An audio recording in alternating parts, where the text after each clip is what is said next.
নমস্কার বন্ধুরা, আশা করছি তোমরা সবাই ভালো আছো। আমিও ভালো আছি। তো আজ তোমাদের তৈরি করে দেখাবো কাঁঠাল এবং মুরগি দিয়ে টেস্টি এই এঁচোড় রেসিপি।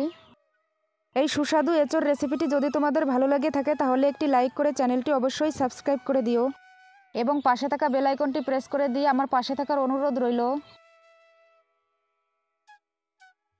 তো ভিডিওটি দেখতে থাকো কিভাবে তৈরি করছি আমি এই সুস্বাদু রেসিপিটি।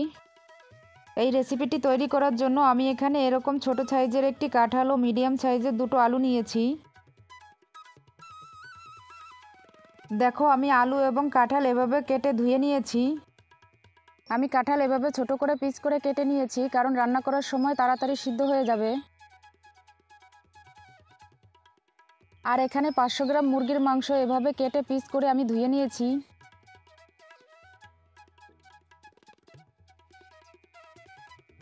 আমি মশলার জন্য এখানে নিয়েছি একটি কুচনো পেঁয়াজ, 1 ইঞ্চি আদা, অল্প গোটা গরম মশলা, 7-8টি শুকনো লঙ্কা, 2 চামচ মতো জিরে, আর নিয়েছি একটি খোসা ছাড়ানো গোটা রসুন।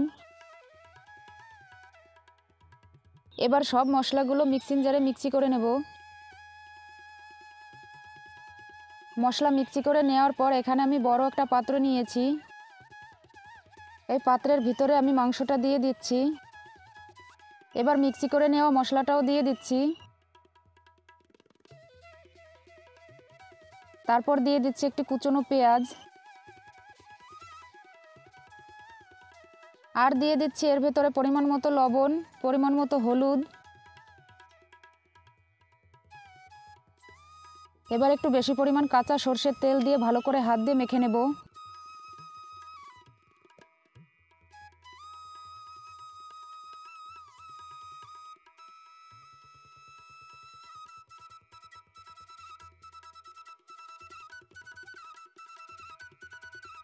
এভাবে সব কিছু আমি হাত দিয়ে ভালো করে মেখে নিয়ে তারপর 10 মিনিটের মতো ঢাকা দিয়ে রেখে দেব।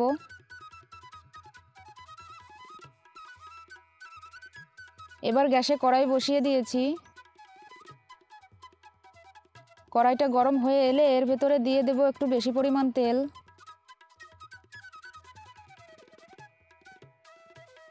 তেলটা গরম করে ভালো করে নেড়ে চেড়ে এর ভেতরে প্রথমে আমি আলুটা ভেজে নেব।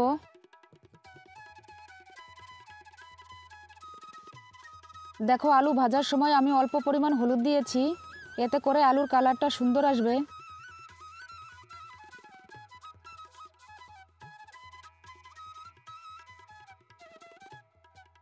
দেখো আলু আমি এভাবে হালকা লাল করে ভেজে নামিয়ে নিচ্ছি। এবার ওই একই তেলে আমি কাঁঠালও ভেজে নেব, তাই কেটে রাখা কাঁঠালও দিয়ে দিচ্ছি এই তেলের ভেতরে।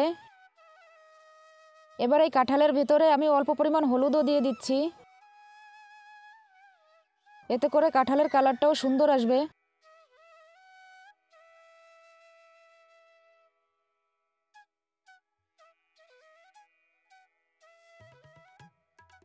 এভাবে 2-4 মিনিট ধরে নেড়ে চেড়ে কাঁঠালও হালকা লাল করে ভেজে নামিয়ে নিচ্ছি।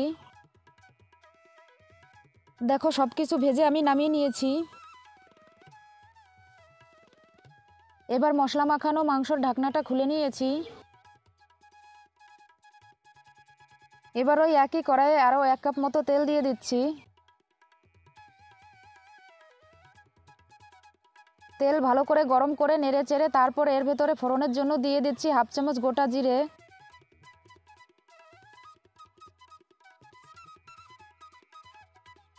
জিরেটা লাল লাল করে ভেজে নিয়েছি। এবার এর ভেতরে দিয়ে দিচ্ছি মশলা মাখানো মাংস। মাংসটা দিয়ে দেওয়ার পর 7 থেকে 8 মিনিট মতো মাংসটা কষিয়ে নেব। দেখো 7-8 মিনিট মতো কষিয়ে নিয়েছি। এবার এই মাংসর ভিতরেই দিয়ে দিচ্ছি ভেজে রাখা আলু এবং কাঁঠাল।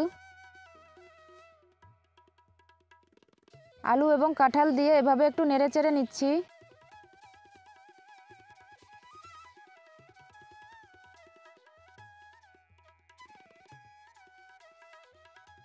তারপর এর ভেতরে দিয়ে দিচ্ছি অল্প পরিমাণ লবণ ও হলুদ।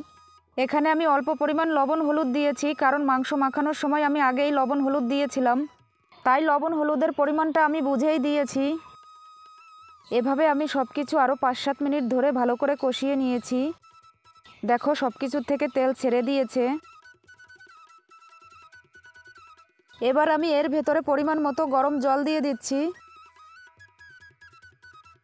জল দিয়ে এবার সব কিছু একটু নেড়েচেড়ে দিচ্ছি। এই এঁচোড় রেসিপিতে ঝোলের পরিমাণটা ঠিকঠাক রাখতে হবে, তা না হলে খেতে ভালো লাগবে না। তাই রেসিপিতে জলটা বুঝেই দিতে হবে। দেখো ঝোলটা ফুটে উঠেছে। এবার আমি 5 থেকে 7 মিনিটের মতো ঢাকা দিয়ে রান্না করে নেব। দেখো আমি রেসিপিটা 5 থেকে 7 মিনিটের মতো ঢাকা দিয়ে রান্না করে নিয়েছি। ঢাকাটা খুলে নিয়ে একটু নেড়েচেড়ে এভাবে আরও 2 মিনিট মতো রান্না করে নেব।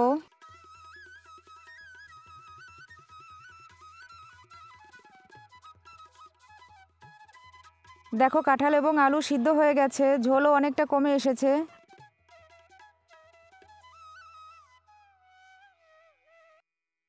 রেসিপিটা সম্পূর্ণভাবে তৈরি হয়ে গিয়েছে।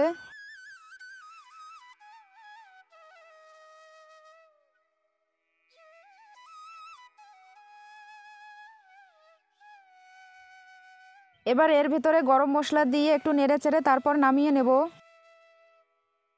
এভাবেই তৈরি করে নিলাম দুর্দান্ত স্বাদের কাঁঠাল মুরগির এঁচোড় রেসিপি।